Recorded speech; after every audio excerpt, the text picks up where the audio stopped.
Hey guys, welcome to another video. So today I wanted to give you an update on my problems with the MCU. Now, if you followed the community tab on this channel, then you would know that I've been having some problems lately with the MCU, in the sense that navigation was really slow to calculate. It could take up to 10 minutes to calculate a route. It also frequently required a reboot, even up to the point where I had to reboot it on a daily basis. And also Spotify was hanging sometimes, getting no connection, Wi-Fi not getting a connection, while my phone was getting a very good reception for that. So it's not that the Wi-Fi was not within range or anything. A reboot usually helped with the problems, but then again, if I have to do this on a daily basis, everything was pointing to the eMMC failure. So yeah, two things there. First of all, if I want to pay for an upgrade or pay for a fix, I want to have the MCU to upgrade immediately and not pay for the chip replacement, which is 450 euros, or get a full unit for about 1200 euros, but then it's still the old unit. So if I need to pay for it, I want to have the upgrade immediately. So I'm trying to stretch this as long as possible.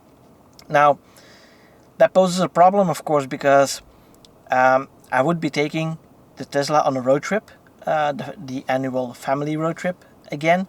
And yeah, if the eMMC just fails, then there's a chance that we'll be stranded, with the nearest service center being like 500 kilometers away from where we are. So that's definitely not good. So what I did is I called Tesla. They were very helpful. They logged in remotely on the computer. They did not do a factory reset, but they did do a reset of a whole bunch of systems. They cleared the cache also, so there's more memory available. And I have to say, ever since, if I do a route that takes 1500 kilometers, multiple supercharger stops, it calculates it within half a minute. So that's good. The browser, it has a sign of life. There's like a heartbeat, but it's not doing much, so it's still unusable at this point. But that's the least of my problems. And I also didn't have to do any reboots anymore since that happened. So yeah, I think we're good to actually take the Tesla on this road trip. Now, where are we going this year? Well, we were planning to go to Austria. Not so much road tripping, but more like staying at a hotel, all inclusive, and have that as our basis to do some daily trips there and some walks.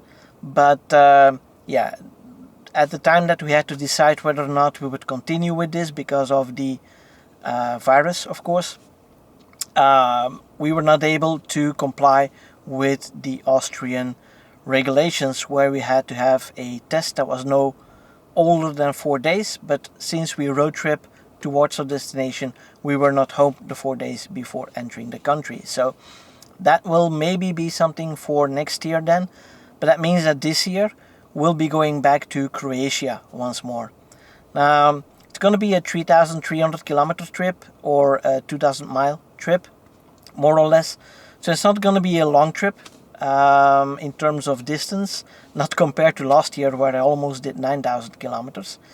But yeah, I mean, it's still a beautiful country, and we're going to stay up north this time, and yeah, go to Zagreb, a few national parks, and then to the peninsula of Istria, and then back up home again. So about a 2.5 week trip that we will be doing. Unfortunately, also, I will not be able to take some very cool drone shots. I was hoping to do that, but Croatian drone laws are just impossible, right? So you have to register as a pilot also, which is okay. I'm fine with that. And you had to register each and every flight that you would do. That's kind of the same as what we have to do in Belgium here.